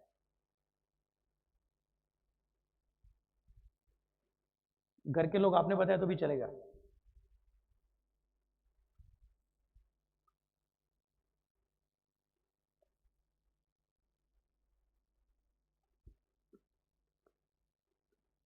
क्यों? Yes, very important. They have not given us number of units. अगर नंबर ऑफ यूनिट्स ही दिया नहीं है राजा, तो मैं डिवाइड कैसे करूंगा? सो इस प्रॉब्लम में उन्होंने दिया है अपने को कि फिनिश गुड्स का स्टॉक है, बट फिनिश गुड्स के स्टॉक का वैल्यू मालूम है, अमाउंट मालूम है, रुपीज मालूम है, यूनिट्स मालूम नहीं है, क्वांटिटी मालूम नहीं. सेल्स का भी अमाउंट मालूम है 75,000. 75,000 रुपीज कमाने के लिए कितना यूनिट्स बेचना पड़ा वो दिया हुआ नहीं है. तो we cannot calculate per unit. इसके लिए मेरा कॉलम सिंपल रहने वाला है. टोटल रुपीज का कॉलम बनाया, काम खत्म. पर यूनिट रुपीज का तो है ही नहीं क्योंकि कैलकुलेट नहीं कर सकते. रुपीज कॉलम नहीं बनाया तो भी चलेगा क्योंकि अपने पास वैसे भी इनर कॉलम अपने आप बन जाता है. तो if it is required we can do that per unit. But पहले क्या कैलकुलेट करने का है? Statement of value of materials purchased. समझा मैं कैसे बोल रहा हूँ? अब ये कैसे वर्किंग करने का, पहले ठीक से देख लो, बाद में लिखो. पहला प्रॉब्लम है, घाई करने की जरूरत नहीं है, आराम से धीरे धीरे सॉल्व करेंगे. पूरा एक बार अंदर बैठ गया, जहन में बैठ गया मस्त से, then there is no tension. Okay, तो सबसे पहले क्या करूंगा मैं, जिस तरह से अपना फॉर्मेट आता है उस तरह से फॉर्मेट लिखना चालू करूंगा. पहले कौन है? Opening stock of RM. What is opening stock of RM? Tell me. 8,000. Add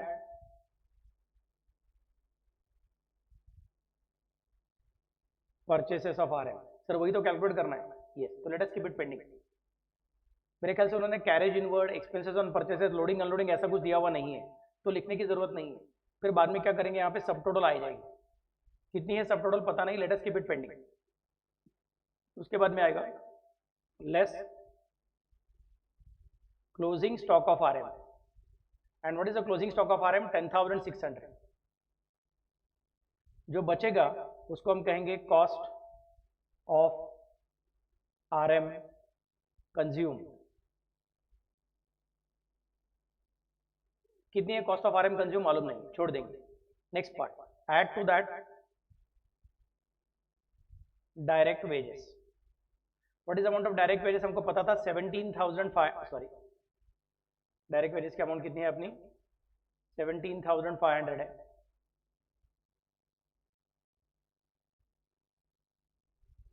वो प्रॉब्लम ने अपने को फर्स्ट पैराग्राफ में देकर रखी थी। क्लियर? नेक्स्ट, डायरेक्ट एक्सपेंसेस तो कुछ है ही नहीं, तो मैं इसी को बोल दूंगा is equal to prime cost.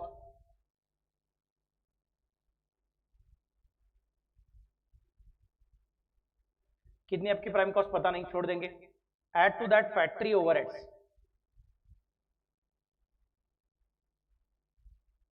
And factory overheads की अमाउंट अपने को दी नहीं थी, लेकिन हम लोगों ने क्रॉस मल्टीप्लिकेशन का लॉजिक डिवाइड करके रखा है, तो मैं बोल सकता हूं it will be 17,500 into 175 divided by 100, बराबर ना? उल्टा करना पड़ेगा, यस। चलो ठीक है, ध्यान है इसका मतलब। So I can specify 17,500 into 100 divided by 175। Sir मुझे डायरेक्टली करने को नहीं आएगा, तो मैं ऐसा वर्किंग करके देखूं क्या चलेगा? That depends upon you. Examiner को ऐसा वर्क नोट करके दिखाने की जरूरत नहीं है, आप डायरेक्टली आंसर में लिख दोगे तो भी चलेगा। तो आंसर कितना आएगा अपना? 10,000। फिर जो आएगा उसको मैं क्या कहूंगा बताओ? नहीं, प्राइम कॉस्ट तो हो गई। ग्रॉस फैक्ट्री कॉस्ट कितनी है? Gross factory cost we don't know. Add to that opening WIP।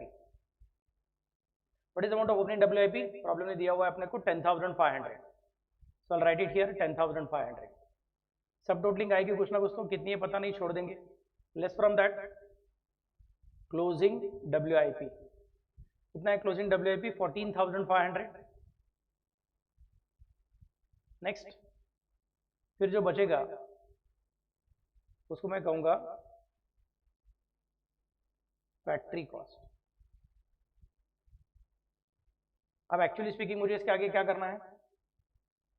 वो R&D, क्वालिटी कंट्रोल, वो सब लिखना है, बट प्रॉब्लम में कुछ दिया ही नहीं वो सब चीज, कुछ भी दिया हुआ नहीं है, तो जहां से छोड़ देंगे। डायरेक्टली बोल देंगे कि फैक्ट्री कॉस्ट मिल चुकी है। अब अगर वो सब ऐड करता था तो मुझे क्या मिल जाता था? कॉस्ट ऑफ प्रोडक्शन मिल जाता था। अब वो कुछ है ही नहीं। अगर वो कुछ है ही नहीं, इसका मतलब factory cost and cost of production is exactly same. समझे मैं कैसे बोल रहा हूँ? लेकिन वो बताने के लिए हम यहाँ पे क्या करेंगे? यहाँ पे लिख के रखेंगे शॉर्ट फॉर्म में R&D and quality control etcetera. समझे मैं कैसे बोल रहा हूँ? वो कितना है अपना? नील है। Is equal to cost of production. कितना है पता नहीं। Add to that opening stock of finish goods. What is amount of opening stock of finish goods? 17,600 is equal to again सब टोटल कितनी है पता नहीं, less closing stock of finish goods. कितना है closing stock of finish goods? 19,000 is equal to cost of goods sold, और वो कितना है? That is 56,000। This is given. समझते कैसे करना? So now what I am supposed to do? We have written the format. जहां जहां पे अपने को इन्फॉर्मेशन अवेलेबल थी वो लिख दी, जो अवेलेबल नहीं है उसको जगह ब्लैंक छोड़ दी, और अब आंसर तक पहुंच गए हैं, बट आंसर नीचे है और अपने को जो चाहिए वो ऊपर है, मतलब we are going to go reverse. अब हम ऊपर से नीचे नहीं उतरेंगे, बल्कि हम नीचे से ऊपर जाएंगे। If you are going to go reverse, तो याद रखना पड़ेगा जो जो लिखा है ऐड वो सब माइनस करना पड़ेगा, और जो जो लिखा है माइनस वो सब ऐड करना पड़ेगा। क्लियर मैं कैसे बोल रहा हूँ? आई एम रिपीटिंग अगेन। लिखा रहेगा प्लस तो करेंगे माइनस, और लिखा रहेगा माइनस तो करेंगे प्लस। ऐसा क्यों? क्योंकि we are not coming straight down, but we are going reverse from bottom to top. मतलब जो लिखा है उसका एग्जैक्टली उल्टा करना पड़ेगा। घर के लोग समझा करेंगे?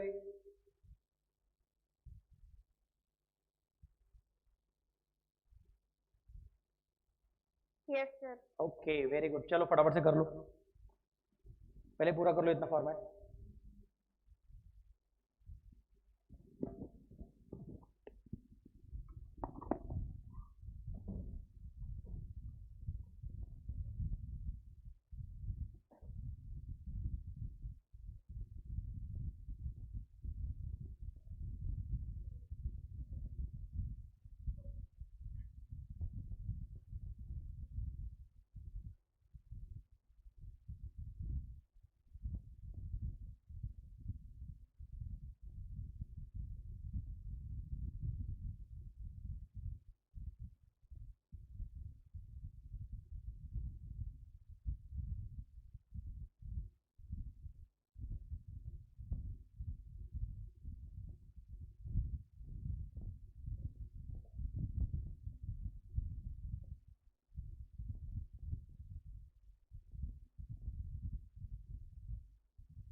Is it complete?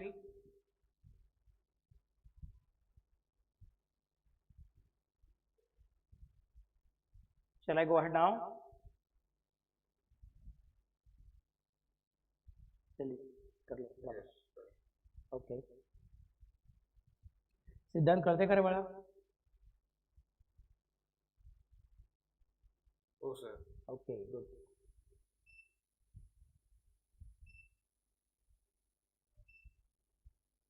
ये अपने क्लास का खासियत है कि सिस्टम इस तरह से मुझे करने का. कल थोड़ा लैग आया था, उसका कारण भी वही था कि this system was not ready for that.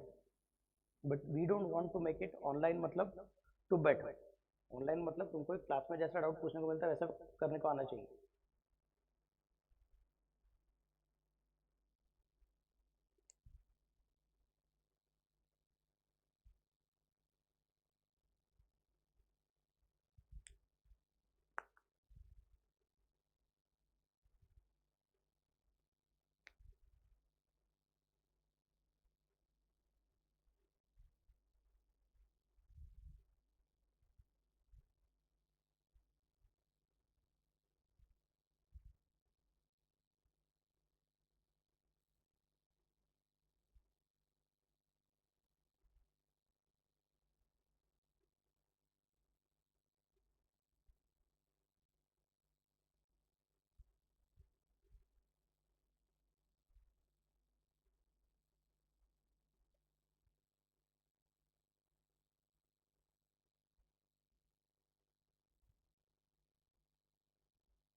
चलिए अब क्या करना अपने को, उल्टा कैलकुलेशन करना चालू करने का. कैलकुलेटर चालू करो फटाफट से. 56,000 सबसे नीचे है, वहाँ से हम स्टार्ट कर रहे हैं. We are going reverse. तो मैं यहाँ पे चाहे तो, अगर चाहिए तो आप क्या करो, एक पेंसिल से एरो मार्क ड्रॉ कर दो, दिखाने के लिए कि हम लोग कैसे वर्किंग कर रहे हैं. ये ऐसा अपना एरो मार्क जा रहा है. Clear? We are going in this direction. नीचे से चालू करके ऊपर जाने वाले हैं. क्लियर? सो 56,000 लिखा है माइनस, करना पड़ेगा प्लस 19,000. बोलो कितना आंसर आएगा? 75,000 इज द सब टोटल. जिसके हमने जगह छोड़ के रखा था वहां पे लिख देंगे 75,000 इज द सब टोटल. बाद में add opening stock of FG है, लिखा है प्लस मतलब करना पड़ेगा माइनस. माइनस 17,600 कितना आंसर आएगा बोलो? 57,400 is the cost of production. बाद में लिखा है प्लस मतलब करना पड़ेगा माइनस, बट क्या जीरो ही तो है, मतलब कुछ टेंशन नहीं है. फिर से बार वही आएगा 57,400.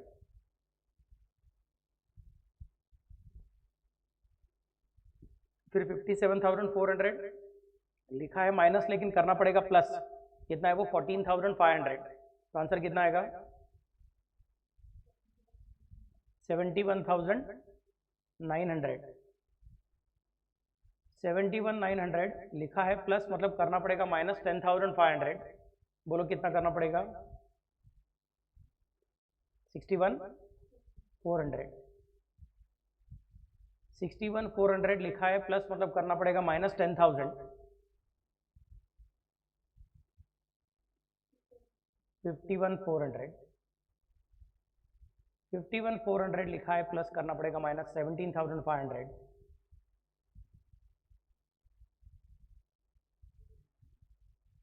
33,900. 33,900 लिखा है माइनस करना पड़ेगा प्लस 10,600. बोलिए 44,500. 44,500 लिखा है प्लस मतलब करना पड़ेगा minus 8,000. 36,500. So what is the quantity of material purchased, or sorry quantity नहीं, amount of material purchased 36,500. यहाँ पे लिख के रखो अगर हो सके तो पर्टिकुलर कॉलम में बैल फिग, मतलब क्या? Balancing figure. समझा क्या सबको? कोई कोई ऑथर क्या करता है, ये पूरा फॉर्मेट बनाने के लिए सारा का सारा चीज उल्टा करता है. They start from cost of goods sold. Cost of goods sold as a first line and नीचे लेते हैं फिर परचेस ऑफ रॉ मटेरियल. लेकिन फिर सब याद रखना पड़ता है कि जो जो हमने शीट में प्लस सीखा था उसको माइनस करना पड़ेगा, और जो जो माइनस बोला उसको प्लस करना पड़ेगा। उससे अच्छा मैं बोलता हूँ ज़्यादा दिमाग मत चलाओ, जैसा फॉर्मेट पता है वैसा फॉर्मेट लिख दो, और फिर नीचे से ऊपर जाने वाला एरो मार्क दिखा दो, बट वो एरो मार्क दिखाना जरूरी है, पेंसिल से एरो मार्क दिखा दो, और कौन सी चीज़ गिवन है, कौन सी चीज़ बैलेंसिंग फिगर है, वो लिख के रखो, तो पूरे मार्क्स मिलेंगे।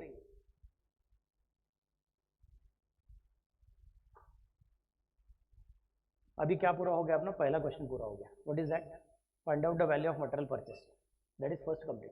Now second part, prepare a cost statement showing various elements of cost and also the profit earn. मतलब पूरा कॉस्ट शीट फिर से बनाने का है।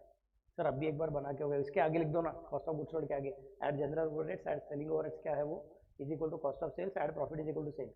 मुझे अच्छा लगता था, बट उन्होंने क्लियरली बोला है prepare a cost statement showing the various elements of cost and profit. इसके लिए मुझे फिर से बार पूरा पूरा स्टेटमेंट चालू करना पड़ेगा। Only thing what we can change is this particular entire portion. इसके जगह हम लोग एक ही लाइन यूज कर सकते हैं, cost of raw material consume. समझे मैं कैसे बोल रहा हूँ? ओके चलो फटाफट से फॉर्मेट बनाओ, statement of cost and profit, statement of cost and profit, फटाफट से फॉर्मेट बना लो।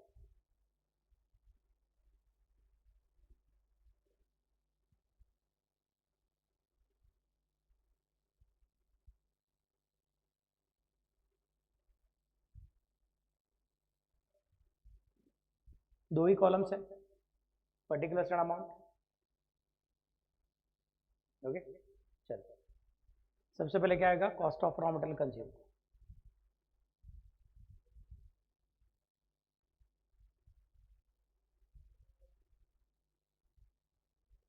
कितनी अपनी cost of raw material consume अभी कैलकुलेट की थी हमने, 33,900। याद है क्या? एड टू दैट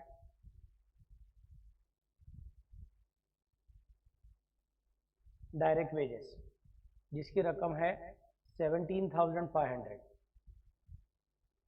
तो टोटलिंग करेंगे, नाम रखेंगे prime cost.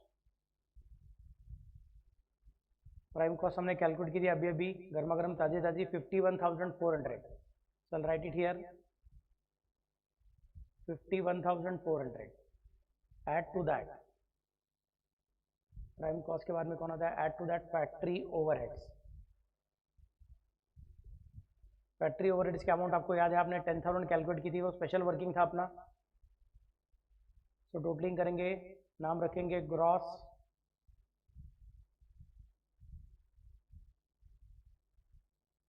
Factory cost.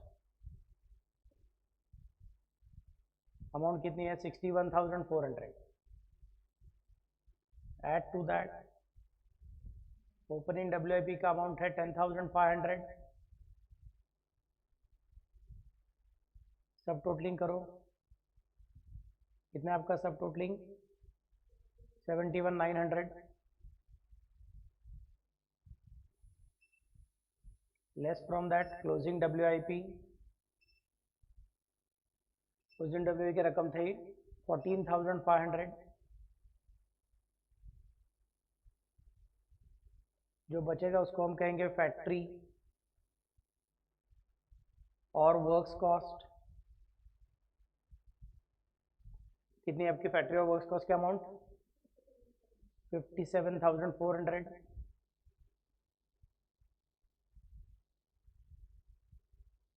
Add to that R&D, quality control and others और एटसेट्रा, वो नील है आपका, is equal to cost of production 57,400। Add to that opening stock of finish goods जिसकी amount है 17,600। 57,400 प्लस 17,600 कितनी अमाउंट है, उन्होंने calculate की थी ऑलरेडी 75,000।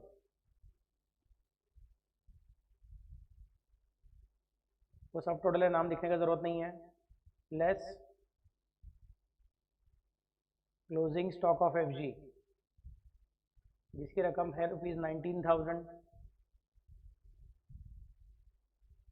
तो जो बच जाएगा उसको हम कहेंगे कॉस्ट ऑफ गुड्स सोल्ड। कितना आपका cost of goods sold? 75,000 minus 19,000, 56,000। 56,000 आपकी कॉस्ट ऑफ गुड्स सोल्ड है। Next part, add to that general and administration expenses।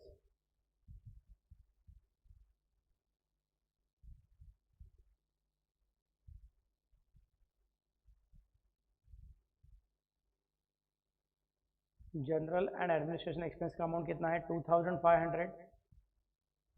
Add to that selling expenses.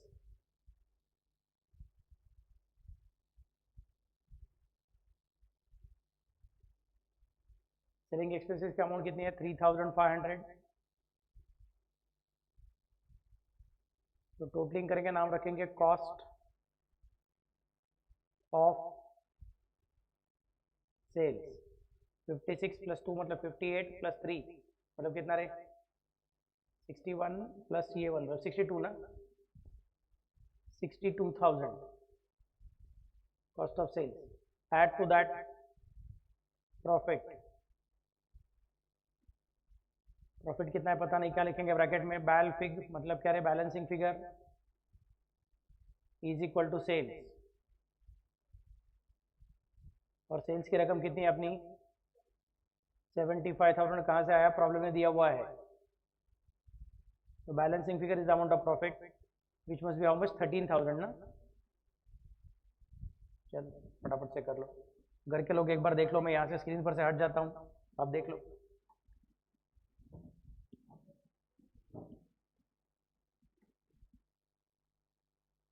$13,000 के नीचे मेरा सेल्स का अमाउंट है, याद रखना।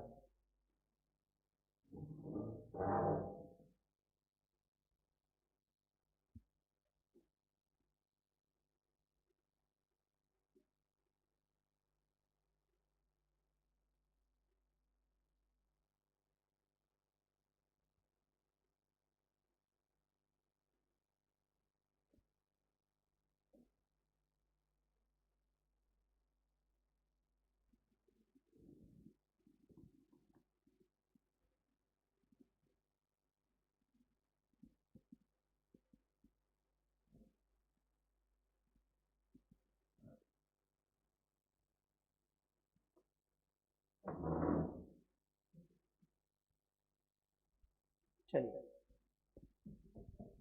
कैसा लगा पहला प्रॉब्लम? जिंदगी का पहला कॉस्ट शीट रेडी? गुड। अब ऐसा बहुत सारा अलग अलग प्रॉब्लम्स करने का है, and once you complete the subject of costing, I am very sure that at least 75% of you are going to tell me कि सर हमको अकाउंट्स के मुकाबले कॉस्टिंग अच्छा लगता है। 25% ऑब्वियसली पर्सनल चॉइस रहता है।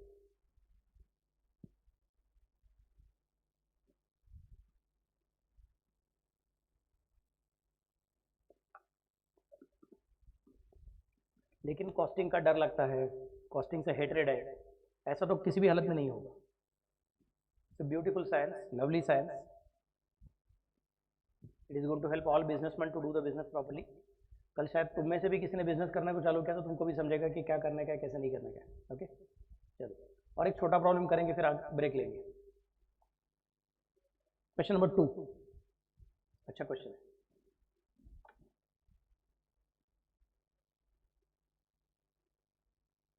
क्या कहता है देखो, question number 2, from the following particulars you are required to prepare monthly cost sheet of Aditya industries. तो देखो ये भी cost sheet for the year ended वाली नहीं है, ये भी cost sheet for the month वाली ही है। Okay, monthly cost sheet of Aditya industries. फिर क्या देकर रखा है? Opening stock of raw material, opening stock of WIP, finish goods. लेकिन इस प्रॉब्लम में एक अच्छी बात है कि पर्टिकुलर कॉलम में फिनिश गुड्स के साइड में ब्रैकेट में लिख के रखा हुआ है 10,000 units. That means the problem is probably telling us कि भैया हमारे पास यूनिट्स का भी इंफॉर्मेशन है। मतलब पिछले प्रॉब्लम में हम जिससे बच गए थे कैलकुलेशन ऑफ पर नेट, उसको शायद इस प्रॉब्लम में बचना पॉसिबल नहीं है, अपने को पर यूनिट भी कैलकुलेट करना पड़ेगा। तो प्रॉब्लम पहली हिंट दे रही है कि number of units are available. घर के लोग समझ में आ रहा है क्या रे?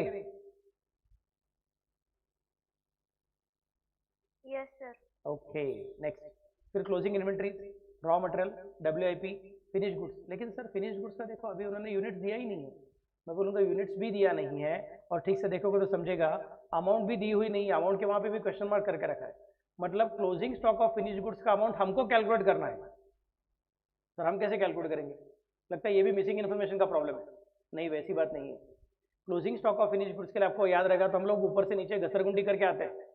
तो कॉस्ट ऑफ प्रोडक्शन का पर यूनिट का वहां से हम लोग एरो मार्क करेंगे, नीचे लेके आएंगे, अपने को सीपीयू पता रहेगी, और अगर हमको finish goods of closing stock of finish goods का क्वांटिटी पता रहेगा तो उस क्वांटिटी को हम लोग सीपीयू से मल्टीप्लाई करेंगे तो अपने आप अपने को फिनिश गुड्स की अमाउंट मिल जाएगी। अमाउंट पता है तो पर यूनिट कैलकुलेट करने का मतलब अमाउंट अपॉन यूनिट्स, और पर यूनिट पता है तो per unit into units is equal to amount. समझ में कैसे बोल रहा हूँ? Clear? Okay next part, raw material purchase बड़ी अमाउंट है, अभी जरा संभाल के खेलना पड़ेगा। 1,44 लाख बोला हुआ है। हाँ, बाद में GST paid on raw materials, GST paid on raw materials purchase, ITC available. Is this ITC? कोई बता सकता है? इंडियन टोबैको कंपनी क्या है? फिर ITC क्या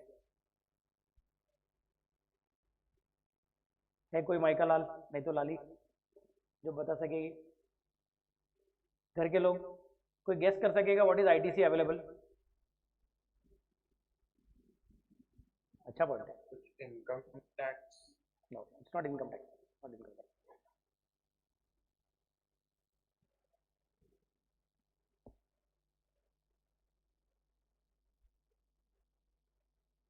ओके बता दो। सर फुल फॉर्म बताना है क्या?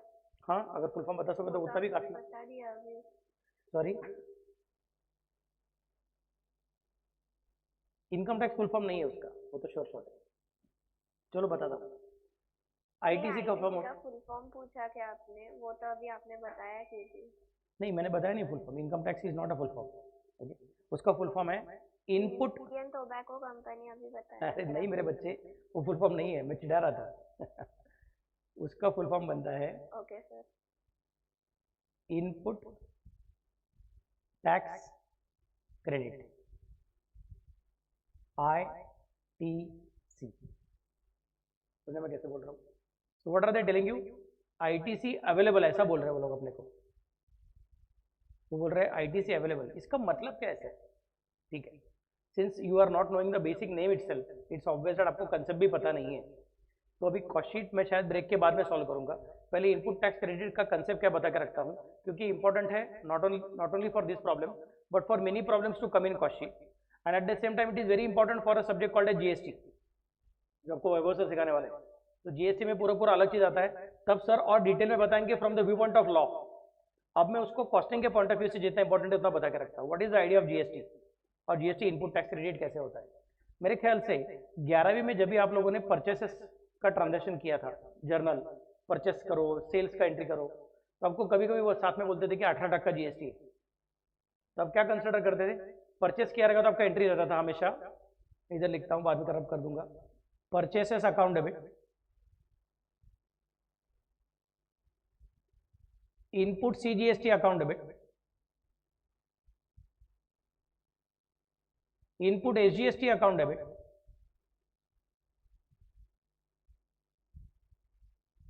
टू कैश, नहीं तो क्रेडिटर्स अकाउंट, मतलब क्रेडिट परचेस रहेगा तो क्रेडिटर्स और कैश परचेस रहेगा तो कैश, ऐसे हम लोग कंसिडर करते थे।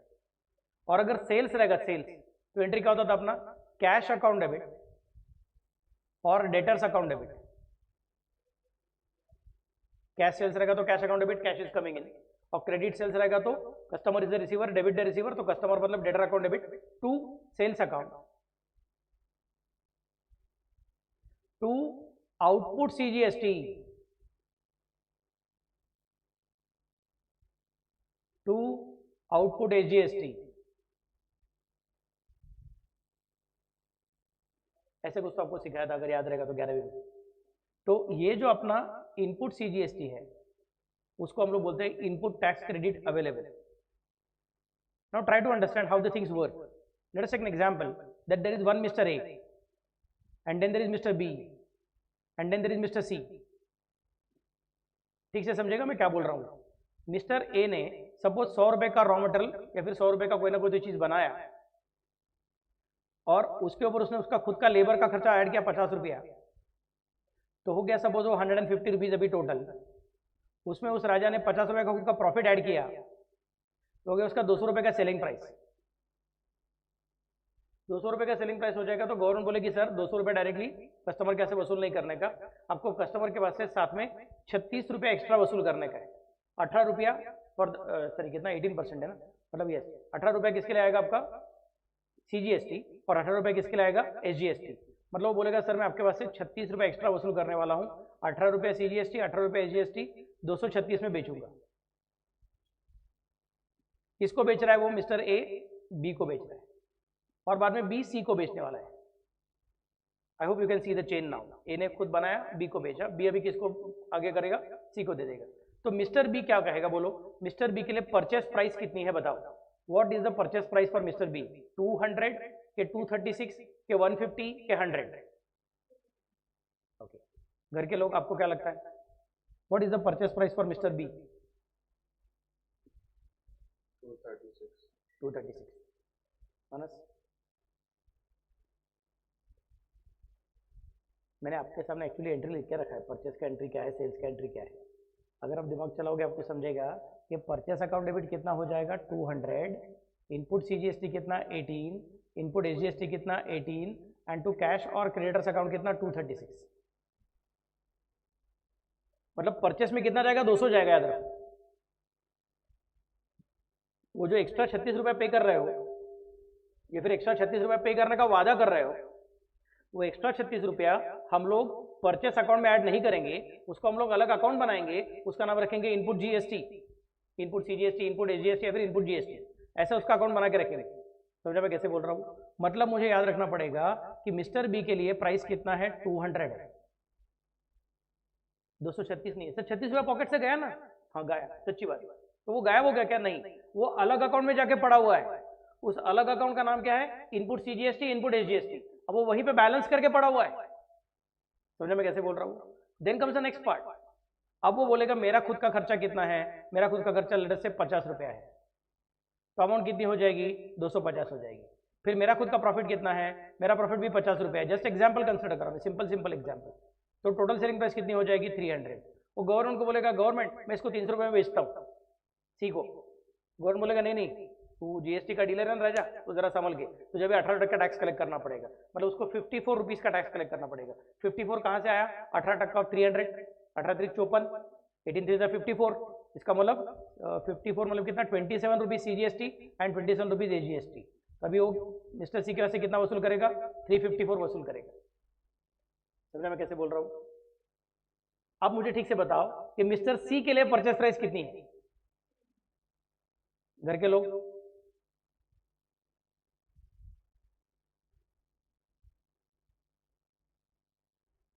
बोलो बोलो जल्दी बोलो. घर के लोग भागना मत. What is your answer? 300. Yes 300 is the correct answer. शाबाश, घर के लोगों ने भी आंसर दे दिया. Very nice. Now the question is not of mister A. Mister A ने क्या किया रहेगा? बी के पास से 18 रुपया CGST 18 रुपया SGST परचेस कलेक्ट किया रहेगा और मिस्टर ए ने वो 18 रुपया गवर्नमेंट के पास भर दिया रहेगा. समझा मैं कैसे बोल रहा हूँ? Now comes the next part. Mister B के पास जब उसको परचेस का एंट्री करने का था तो उसने 236 रुपए का एंट्री परचेस में करने के बजाय परचेस में सिर्फ 200 का एंट्री करके रखा हुआ है और 36 के एंट्री को उसने इनपुट CGST, इनपुट SGST ऐसा बोल के सेपरेट अकाउंट में डेबिट करके रखा हुआ है. और अब वो जब सी को गुड्स बेच रहा है तो सी के पास से फिर से एक बार 27 रुपीज एंड 27 रुपीज एक्स्ट्रा कलेक्ट करने वाला है. उसका नाम रखने वाला है आउटपुट CGST और आउटपुट SGST. मतलब बी के बुक्स में एंट्री क्या आएगी? कैश और debtors account debit 354 to sales account 300 to output CGST 27 to output SGST 27. समझे मैं कैसे बोल रहा हूँ? इस तरह से वर्किंग करने वाला है. Got the idea what I am trying to specify? Now the question is there are 4 accounts which are standing open in the books of Mr. B. Input CGST 18 रुपया, इनपुट SGST 18 रुपया, output CGST 27 रुपया, output SGST 27 रुपया। Government बोलेगा mister B को कि mister B जैसा mister A ने 18 रुपया तेरे पास से कलेक्ट किया और हमारे पास भर दिया, वैसा तू अभी सी के पास से 27 रुपया कलेक्ट करने वाला है, तो उसका 54 रुपया चुपचाप से हमारे पास भर दे। तो मिस्टर बी बोलेगा सॉरी सर, मिस्टर ए ने भर दिया, अच्छी बात है, लेकिन मैं पूरा 54 रुपया आपके पास भरने वाला नहीं हूं, क्योंकि आपने मुझे ऑलरेडी क्या बोला है, जो 18 रुपया मतलब 36 रुपया सब मिला के मिस्टर ए ने मेरे पास से कलेक्ट करके रखा था, वो परचेस के अंदर इंक्लूड मत करना। मुझे 200 ही परचेस में रिकॉर्ड करने को बोला था आपने, मतलब मैं वो 18 रुपया जो मैंने ए के पास भरा था पहले CGST का, फिर 18 रुपया SGST का, अब जब मैं सेलिंग प्राइस निकाल रहा हूं फॉर द पर्पज ऑफ सी, तो सेलिंग प्राइस में वो 36 रुपया ऐड करने को मिला ही नहीं, मतलब मेरे पॉकेट से गया, लेकिन मैं वो सी के पास से वसूल ही नहीं कर पाऊंगा, और बाद में फिर से सी के पास से जो वसूल किया है वो सारा का सारा आपको दे दूंगा, तो सर 36 रुपया मेरे पॉकेट से खाली पॉकेट चला गया, उसका कुछ मतलब नहीं है, मतलब मुझे टटका बैठा, मेरा नुकसान हो गया सर मेरे बिजनेस का। गवर्नमेंट बोलेगा नहीं नहीं, अरे यार मुझे याद आया, चल तू टेंशन मत ले, हमने तुझे क्या बोला है, वो इनपुट CGST इनपुट SGST है ना, तो अभी क्या कर, ये देख यहाँ पे तूने इनपुट CGST को डेबिट किया है, इनपुट SGST को डेबिट किया है, तो इसका मतलब यहाँ पे इनपुट CGST और इनपुट SGST ऐसे दो अकाउंट रहेंगे, तो उसके डेबिट साइड में 18 रुपया पड़ा हुआ रहेगा, और यहाँ पे देख तूने इनको क्रेडिट किया हुआ है, मतलब तेरे पास आउटपुट CGST और आउटपुट SGST ऐसे अकाउंट रहेंगे, उसको क्रेडिट पड़ा रहेगा 27 रुपया,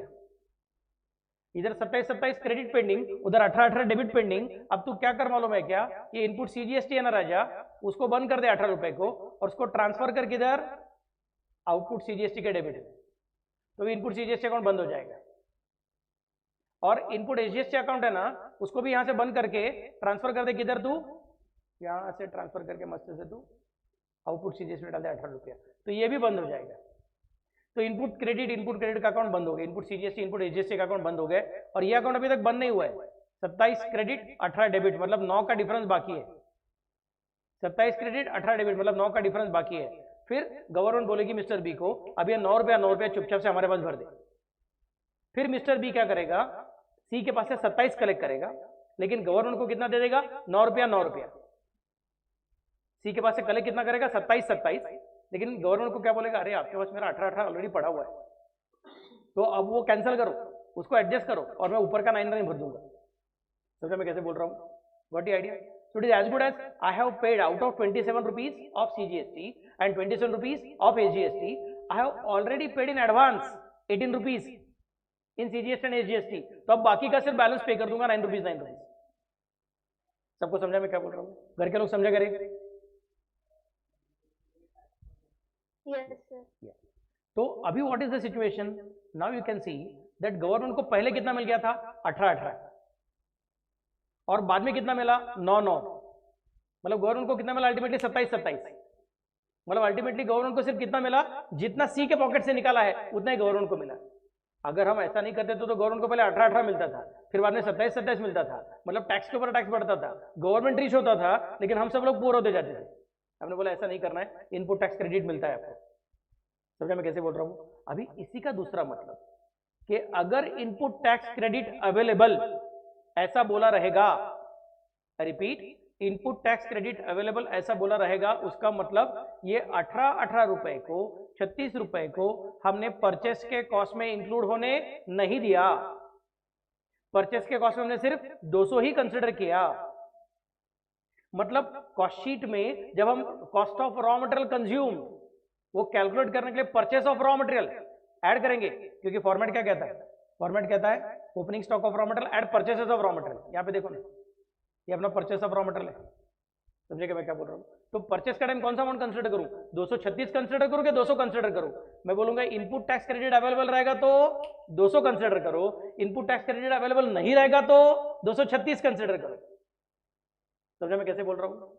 घर के लोग समझा करें? Yes, sir. Okay, so I'm repeating again. ITC available is a hint telling us कि इसको कॉस्ट शीट में कंसिडर करने की जरूरत नहीं है। ये सेपरेट एडवांस में पे किया हुआ टैक्स है। समझे मैं कैसे बोल रहा हूँ? ये अपना खर्चा नहीं है, क्योंकि बाद में जब अपने को एक्चुअली आउटपुट टैक्स भरने का जिम्मेदारी आएगा तब हम इसको एडजस्ट करने वाले हैं और बचे कुचे टैक्स को ही भरने वाले हैं। तो ये अपना कॉस्ट नहीं है।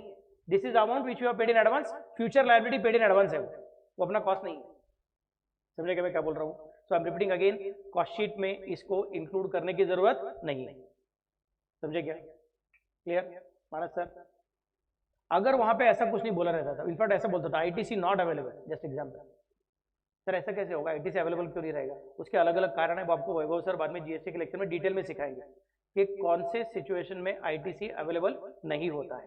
क्लियर मैं कैसे बोल रहा हूँ? अभी अपने को तो कुछ प्रॉब्लम नहीं है, we are looking from costing point of view, उन्होंने खुद ही बोल कर रखा आईटीसी अवेलेबल, काम खत्म। मतलब कॉस्ट शीट में परचेस ऑफ रॉ मटेरियल्स जब हम लिखने वाले हैं उसके साथ ये 7,20,000 को हम लोग कॉस्ट शीट में कंसिडर करने वाले नहीं है। 7,20,000 इन्फॉर्मेशन दी है लेकिन हम लोग लेने वाले नहीं है। ये जो इन्फॉर्मेशन है इज लाइक बुफे डिनर, अपने सामने सब रखा है, बट सब रखा है मतलब सब खाने का नहीं है, जो चाहिए वही लेने का। अपने को समझ में आना चाहिए भाई ये नॉन वेज है ये वेज है, अपने को चलता है नहीं चलता है, बस नहीं लिया तो नहीं लिया, काम खत्म। तो ये जो भी कुछ इन्फॉर्मेशन है, कौन सा वाला? GST paid on raw materials purchase. मन कर रहा था कि opening stock of raw material, add purchases of raw material, add expenses on purchases. वो एक्सपेंस ऑन परचेस के अंदर जीएसटी को लिख दो, ऐसा मन कर रहा था, लेकिन अपने मन को संभालो, बिकॉज प्रॉब्लम ने बोल कर रखा है GST input credit is available, input tax credit is available. That means ये परचेस के अंदर आने वाला नहीं है। This information is giving just to mislead you, this is to be ignored. समझे मैं कैसे बोल रहा हूँ? कॉस्ट शीट में आने वाला नहीं है, इग्नोर करना पड़ेगा अपने को। Next part, wages paid for production workers. देखो प्रोडक्शन वर्कर्स बोला है, मतलब वो डायरेक्ट वर्कर्स है। प्रोडक्शन वर्कर्स का मतलब क्या है? वो लोग डायरेक्ट वर्कर्स है। इसका मतलब कुछ प्रॉब्लम नहीं है, यू कैन स्पेसिफाई अपना डायरेक्ट वेजेस जैसा रहने वाला है, प्राइम कॉस्ट के अंदर आने वाला है। एक्सपेंसेस पेड फॉर यूटिलिटीज, अलग अलग छोटी मोटी चीजों के लिए हमने खर्चा करके रखा हुआ है, तो फैक्ट्री ओवरहेड्स में आ जाएगा ये सारा का सारा चीजें। Office and administration expenses paid, बाद में travelling allowance paid to office staff. देखो ट्रैवलिंग अलाउंस मतलब मुझे मन कर रहा था कि इसको मैं सेलिंग ओवरहेड्स में ले लूं, क्योंकि हमने कल जब देखा था कि कॉस्ट शीट का फॉर्मेट, तो जरा देखो यहाँ पे ट्रैवलिंग अलाउंस लिखा है ट्रैवलिंग, बट वो सेल्समैन का ट्रैवलिंग बाबा लोग भी लोग, समझेगा मैं क्या बोल रहा हूँ? और अभी प्रॉब्लम क्या बोल रहे हैं? सेल्समैन की बात नहीं कर रहे हैं, प्रॉब्लम अभी बोल रहे हैं सर कौन सा? The travelling of whom? Office people. Clear ना? सबको समझ में आ रहा है ना? This is travelling allowance paid to office staff. तो ये ओसी में जाने वाला है, ये एससी में नहीं जाएगा, ऑफिस कॉस्ट में जाएगा, ऑफिस ओवरहेड्स में जाएगा, सेलिंग ओवरहेड्स में नहीं जाएगा, और बाद में सेलिंग एक्सपेंसेस तो सेलिंग में चले जाएंगे। Next part, machine hours work 21,600 21,600 and machine hour rate is ₹8 per hour. Okay, मतलब एक्स्ट्रा मशीन का भी खर्चा अपने को ऐड करने का है। And unit sold are 1,60,000, units produce are 1,94,000। So problem ने ऊपर अपने को क्या दिया था? फिनिश गुड्स का यूनिट दिया था 10,000, फिनिश गुड्स 10,000 है और प्रोड्यूस कितना किया है? 1,94,000 करके रखा हुआ है। ओपनिंग फिनिश गुड्स 10,000, अपने पास 10,000 थे, हमने नए नए गर्मा गर्म ताजे ताजे 1,94,000 बनाए, तो 10,000 प्लस 1,94,000 मतलब 2,04,000 बन गए। उसमें से 1,60,000 बेचे, तो 2,04,000 में से 1,60,000 गया, बच गया कितना? 44,000। 44,000 must be the quantity of closing stock of finish goods. तो वो जो उन्होंने यहाँ पे फिनिश गुड्स के सामने क्वेश्चन मार्क करके रखा ना, अमाउंट बाद में कैलकुलेट करूंगा, बट उसका यूनिट्स मुझे मिल गया कितना है? 44,000। कैसे कैलकुलेट किया? ओपनिंग स्टॉक जो था प्लस प्रोडक्शन जो गर्मा गर्म ताजा ताजा बना के आ गया, माइनस सेल्स जो बेच दिया, तो बाकी सारा बच गया। क्लियर? घर के लोग समझा करे?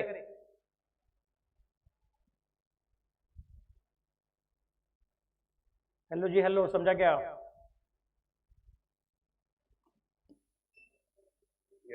ओके। और बाद में बोल रहे डिजायर्ड प्रॉफिट कितना चाहिए अपने को? 15% ऑन सेल्स चाहिए। मेरे ख्याल से ये आपने थोड़ा बहुत कंसाइनमेंट अकाउंटिंग में सीखा रहेगा। 15% ऑन सेल्स मतलब कॉस्ट के ऊपर कितना वगैरह कैलकुलेट करने का रहेगा। तो जब हम प्रॉब्लम करेंगे अभी, तब उसके बारे में वर्किंग करूंगा। Okay, it's already 3:30 now, take a break of 15 minutes and then will again start. तो घर के लोग, मैं नया इन्विटेशन भेजने वाला हूँ, क्लास के ग्रुप में भी डालूंगा, और जिन्होंने भी अकाउंट एक्टिवेट किया उनको ईमेल के अंदर भी आ जाएगा। ओके, तो you can use that invitation and join the lecture. 15 minute का ब्रेक है, देन विल स्टार्ट अगेन।